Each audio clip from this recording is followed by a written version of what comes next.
Hello student, welcome to college study Delhi university. आज की video होने वाली है सोल वाले स्टूडेंट्स के लिए जिनका एचआरएम का पेपर है। जो सैम सेकंड के स्टूडेंट्स हैं, अब उनका एचआरएम का पेपर है, तो उनके लिए ही ये वीडियो डेडिकेटली होने वाली है। इसके अंदर पहले तो हम देखेंगे रेगुलर वालों का पेपर एनालिसिस। जो रेगुलर वाले स्टूडेंट्स थे उनका पेपर एनालिसिस देखेंगे। उसके बाद मैं आपको स्ट्रैटेजी बताऊँगी कि किस तरीके से मिनिमम टाइम के अंदर आपको पूरा अपना एचआरएम प्रिपेयर कर लेना है। चलिए शुरू करते हैं। देखो, आपका जो पैटर्न आया था ना एचआरएम के पेपर में, वो कुछ ऐसा था कि मान लो क्वेश्चन नंबर ए है, क्वेश्चन नंबर 1 है, उसका ए और बी पार्ट, फिर और में सी और डी पार्ट। ठीक है, हर पार्ट आपका 9 मार्क्स का पूछा गया था। जो 5th क्वेश्चन था आपका वो शॉर्ट नोट टाइप था। तो चलिए देख लेते हैं। सबसे पहले explain the concept and nature of human resource management. The importance of HRM is increasing day by day in industrial organisation. Why? तो ये आपका जो क्वेश्चन था वो यूनिट 1 से पूछा गया था। देन सेकेंड क्वेश्चन था what role has the HR manager to play in modern industry to achieve the corporate objective effectively. ये भी आपका यूनिट 1 से पूछा गया क्वेश्चन था। देन और में आपका क्वेश्चन था emerging trend in a socio economic legal technological international environment have tremendously impact on a task of HR manager. What challenge the HR professional will face in a light of above statement. ये भी आपका unit 1 से पूछा गया question था।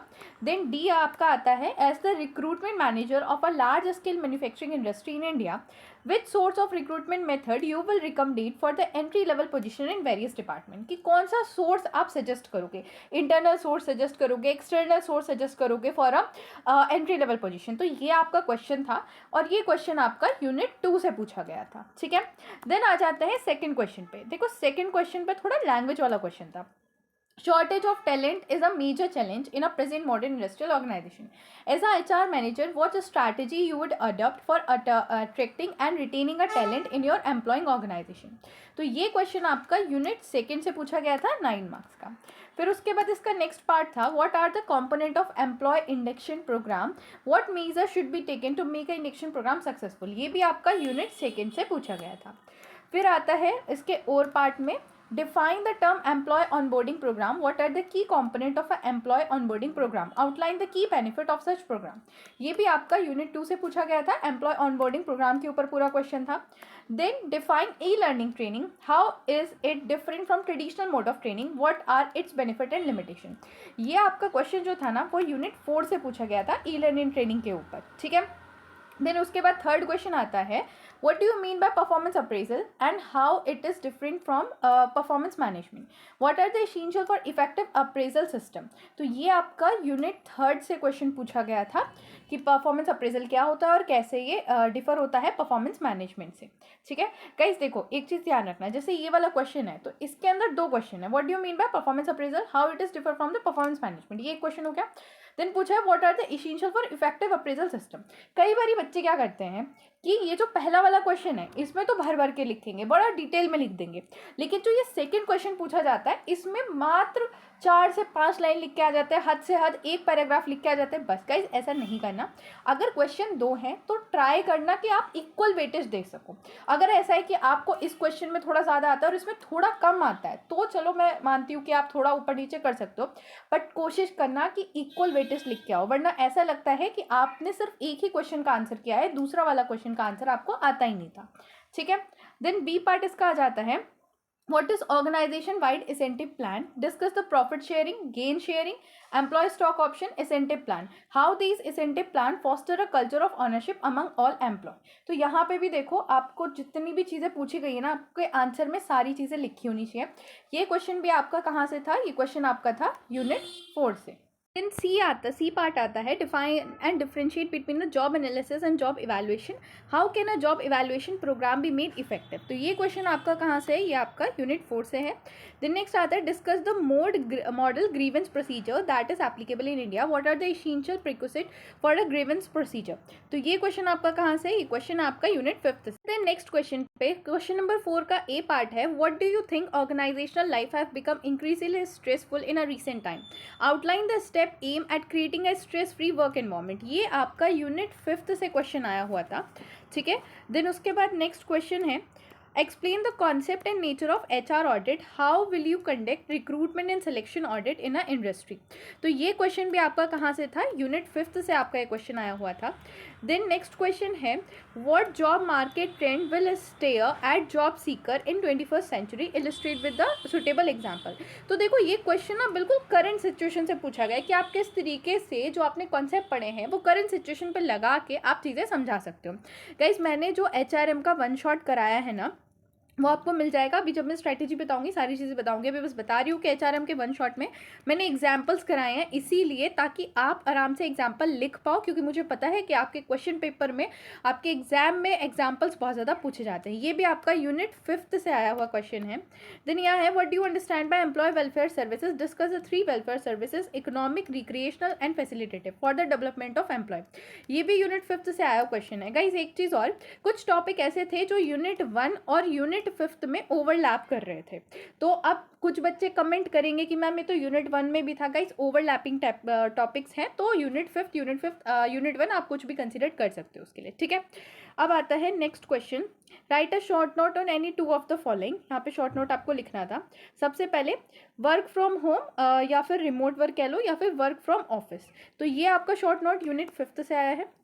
Retrenchment and lay off the employ, ये भी आपका यूनिट 5th से आया है। वर्क लाइफ बैलेंस आपका यूनिट 5th से आया है। तो इसमें से किन्हीं 2 पे आपको क्या लिखना था, शॉर्ट नोट लिखना था। देन आपका जो नेक्स्ट क्वेश्चन है 5th का जो बी पार्ट है ये है केस स्टडी, और ये केस स्टडी आपकी यूनिट 3rd से आई थी। यहाँ पे पूरा दे रखा है कि silicon company is a leading public sector company dealing in a chemical and related processes, chemical are used for planting and coating of metal in a company, chemical are handle and mixed by the employ who are not qualified and some of them are even illiterate, these chemical are hazardous and affect health। ये आप पूरा देख सकते हो, पूरा यहाँ पे दे रखा है।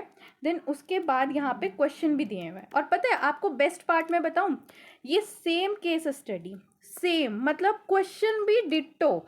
ऐसा नहीं है कि क्वेश्चन अलग हो या केस स्टडी में थोड़ा सा चेंज कर दो, कुछ भी चेंज नहीं है। सेम केस स्टडी मैंने अपनी केस स्टडी वाली वीडियो में कराई थी। जब मैंने केस स्टडी वाली वीडियो डाली थी, बट वो इस चैनल पर नहीं है, वो आपको मिलेगी। आपको लिखना है @कॉलेज स्टडीज़ बिना स्पेस के 2।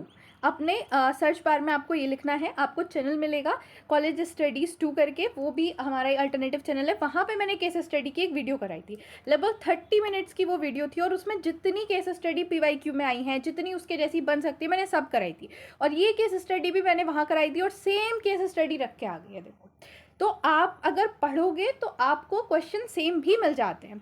अब देखो ये तो हमने पेपर एनालिसिस कर लिया, अब मैम पढ़ना कैसे है, टाइम तो बहुत कम है। तो सबसे पहले तो स्ट्रेस नहीं लेना है, क्योंकि टाइम इतना है कि आप आराम से HRM कंप्लीट कर लोगे।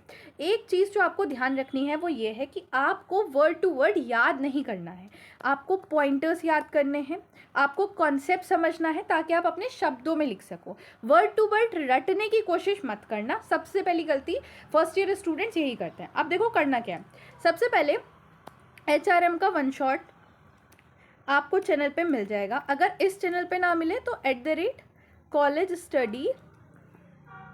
स्टडीज़ 2 करके चैनल है, मैं अभी आपको चैनल भी खोल के दिखा दूंगी बाद में। अभी तो आपको यहाँ पे HRM का 1 शॉट मिल जाएगा। 4 से 5 घंटे में आपका पूरा HRM यहाँ से कवर हो जाएगा। 1 शॉट करने के बाद इंपॉर्टेंट क्वेश्चन की वीडियो बहुत ज़्यादा इंपॉर्टेंट है, उसे छोड़ के मत जाना। इंपॉर्टेंट क्वेश्चन ऑफ HRM अपने ज़रूर देख के जाना है, क्योंकि जो लैंग्वेज बेस्ड क्वेश्चन है वो वहाँ से आपके कवर हो जाएंगे। और इसके बाद आता है ब्रह्मास्त्र, क्या, केस स्टडी वीडियो।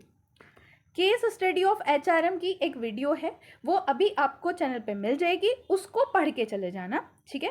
जब आप उसको पढ़ लोगे, ये वाली चीज़ पढ़ लोगे, तो आपका पूरा का पूरा कंप्लीट हो जाएगा HRM। अब देखो एक चीज़ और है, मेरी रिक्वेस्ट है आप लोगों से, आप जब 1 शॉट देख लेते हो ना तो आपको कॉन्सेप्ट सारे समझ आ जाते हैं, आपको चीज़ें भी सब याद सी हो जाती हैं। बट दिक्कत ये होती है कि जब आपको 6 से 7 पेजेस लिखने होते हैं या 3 से 4 पेजेस लिखने होते हैं, मतलब लॉन्ग आंसर लिखना होता है, तो आपका रिटेंशन ज़रूरी है। अब जब आप रिटेन ही नहीं कर पाओगे कंटेंट तो लिखोगे कैसे? तो इसके लिए नोट्स परचेस कर लेना। नोट्स कैसे परचेस होंगे? गूगल फॉर्म है, गूगल फॉर्म का लिंक आपको डिस्क्रिप्शन बॉक्स में मिल जाएगा वीडियो के, वहाँ से गूगल फॉर्म ओपन करना, एचआरएम के नोट्स परचेस कर लेना और एटलीस्ट एक बार उन नोट्स को रीड करके चले जाना।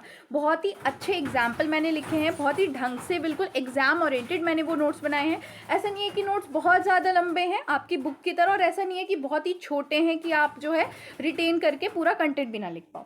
इस तरीके से अगर आप करोगे तो बड़े आराम से आप एचआरएम के पेपर में 80 to 90 मार्क्स स्कोर पर कर पाओगे बहुत आराम से। क्योंकि आप देखो केस स्टडी भी आपकी रिपीटेटिव आ गई है, रेगुलर वाले बच्चों को तो मज़ा आ गया सच में, क्योंकि उनका केस स्टडी वीडियो से पढ़ी होगी, सेम केस स्टडी आ गई, वेरी हेल्पफुल है ना।